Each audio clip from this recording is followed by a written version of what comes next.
Hello everyone. सो अगर आप EPFO, APFC या ईओयू के लिए प्रिपेयर कर रहे हैं and you have started with the Indian economy component, तो इस वीडियो में I will tell you the important books that you have to follow for the Indian economy component and the chapters that you have to cover from these books. Okay, so first of all introductory macro economics, ये NCERT book है for the class 12th।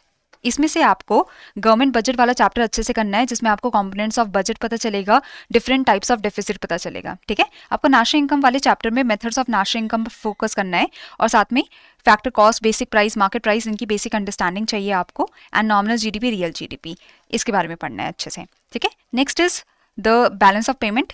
इस book में आपको ये chapter मिलेगा, open economy macro economics, जिसमें आपको balance of payment के कंपोनेंट्स पर, ऑटोनोमस ट्रांजैक्शंस, अकोमोडेटिंग ट्रांजैक्शन, ये सब पढ़ना है, एंड फॉरेन एक्सचेंज मार्केट, इस वाले चैप्टर को और इस वाले पार्ट को भी अच्छे से करना है, जिसमें आपको fixed exchange rate system, flexible exchange rate system, manage floating exchange rate system, ये सब के बारे में अच्छे से पढ़ना है। तो अगर आपने बेसिक अंडरस्टैंडिंग गार्नर कर ली इन चैप्टर्स के थ्रू, इस बुक के through, so that is the requirement from the examination point of view. ठीक है, now coming to the introductory micro economics, ये बुक है एनसीईआरटी की फॉर क्लास 12th। अगेन इसमें से आपको डिमांड एंड सप्लाई का चैप्टर अच्छे से करना है, डिमांड के बारे में पढ़ना है, law of demand, the determinants of demand, elasticity of demand, और सप्लाई में आपको सप्लाई के डिटर्मिनेंट्स, उसके लॉ ऑफ सप्लाई, ये सब पढ़ना है। ठीक है, Indian economy development, this is the NCERT book for class 11th।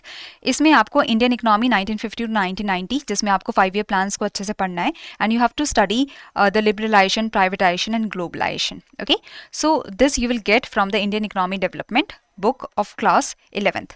Now the topics like inflation और finance commission इन books में available नहीं है, so you can cover these through the Google as well as through the YouTube sessions. So YouTube में बहुत सारे freely available lectures available हैं, Mrinal sir के भी और बाकी काफ़ी सारे faculties की.